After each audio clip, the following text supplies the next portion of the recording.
I've been feeling deeply obsessed with the finale of Ahsoka for one specific reason, and I'd like to tell you why. Nice trick. Got any more?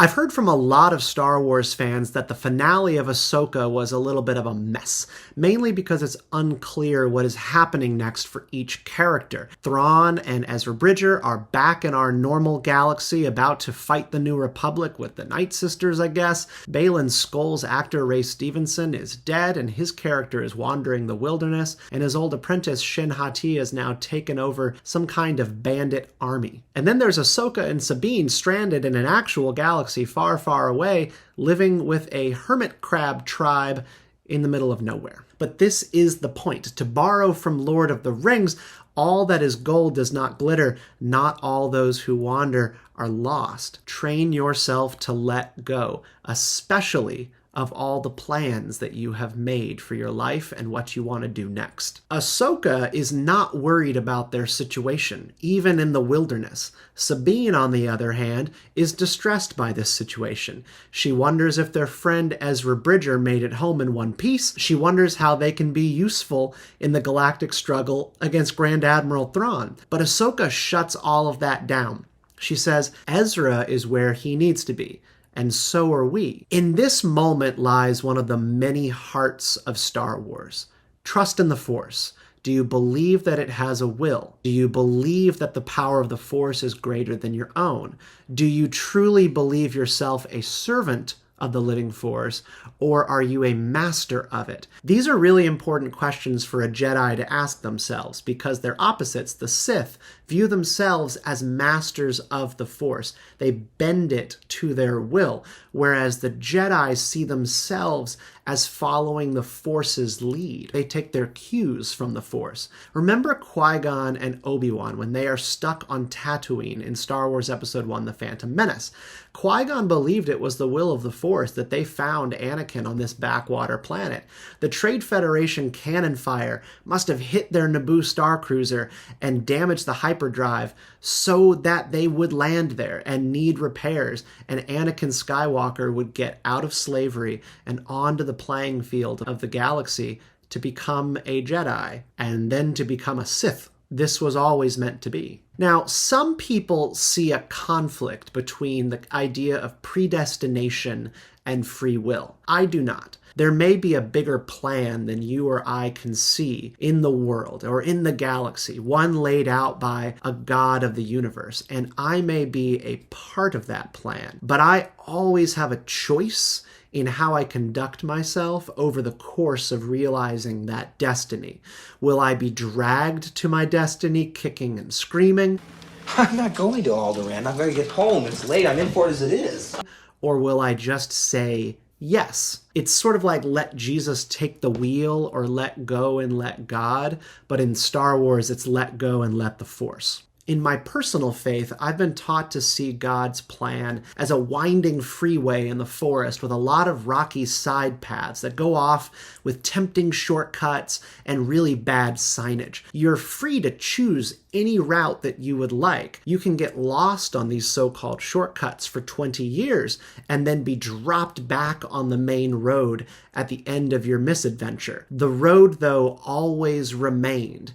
It didn't go away because of where you chose to wander off to. In my book, How the Force Can Fix the World, I broke down this as Star Wars' guiding virtue of humility. It's the idea constantly reemerging throughout Star Wars that you have to be willing to let go and trust in this thing that you cannot see. Luke Skywalker needed a dose of it in his training with Obi-Wan in the original film, when he was doing his lightsaber training while blinded, and then later in his famous trench run against the Death Star when he turned off his targeting computer. It was actually an impossible shot. It doesn't matter that he could hit Womp Rats with his T-16 back home. It was an impossible shot, but not for the Force. And that's what Star Wars is all about. It's about belief. Ahsoka never stopped believing in the Force, but she was moving from one mission to the next, one goal to the next, not pausing to reflect and meditate on where she was being called to go instead.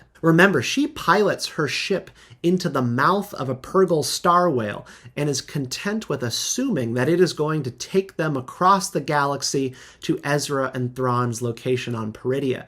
She has no idea where it's actually going, but she trusts in the Force, so she gives up control again. Literally, she gives up control of the starship to the Purgle, a whale. Prayer is a lot like this. If you're a believer, you might have prayed about a big life decision before, a new job offer, a marriage proposal, or an exciting opportunity. And you might also know of some times that you prayed, but you didn't really. It was a box-checking exercise. You intended to take that job. You intended to say yes to that marriage proposal. The prayer was performative. I know because I've done this a million times. The first time I didn't actually do this and actually prayed to God and waited and listened for a feeling, I avoided a job offer that could have been catastrophic for my family. On the first day of work to report into this certain cryptocurrency company, I felt strongly called to walk away and keep looking for a job. I quit that job on my first day at 8:30 a.m. before the 9 a.m. start time. And it was a miracle that I did that. You see this kind of thinking take a hold of Ahsoka after her spiritual encounter with Anakin. She has killed her need for control over every little thing that happens. This instinct comes from a Jedi's fear. It comes from my fear. It comes from your fear. What was holding back Sabine Wren in her Jedi training for the entire first season of Ahsoka? It's her Mandalorian battle savvy. It's pretty much the same thing that held back Han Solo from ever believing in the Force. It's her trust in her blaster. It's the fact that she has other means of solving problems besides trusting in this thing that she cannot see or feel. Her strength as a warrior actually made her a lousy Jedi, not a great one. In the end, she's finally able to pull a lightsaber towards her to save her life in a battle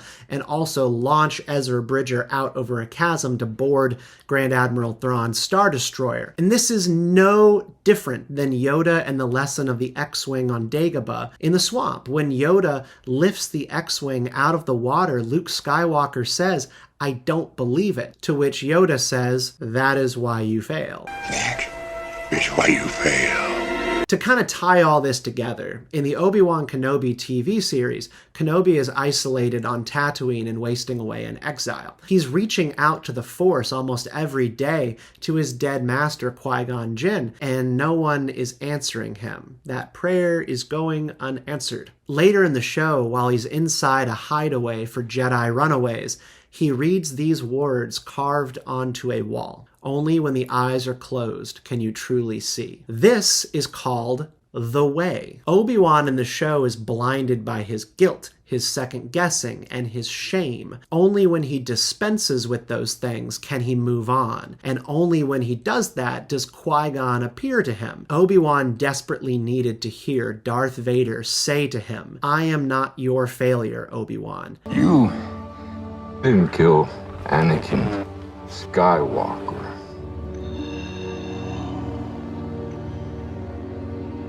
I did.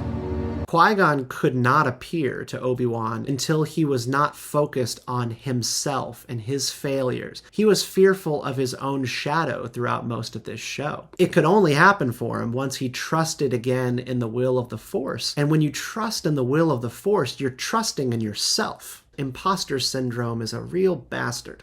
So let's wrap this up. A Jedi can lift a tiny pebble or they can pull a Star Destroyer from the sky. It's literally all the same to the Force. It is only different to you, the believer. We have human minds. We understand limits. Constraints are our reality. But that is not the Force's reality. That's not God's reality. You have to overcome your need for control. That is when destiny truly begins to present itself to you, when you are authentically open to it. You are right where you need to be. That's Ahsoka's message to Sabine, and it's Star Wars' message to you. The question is, will we listen?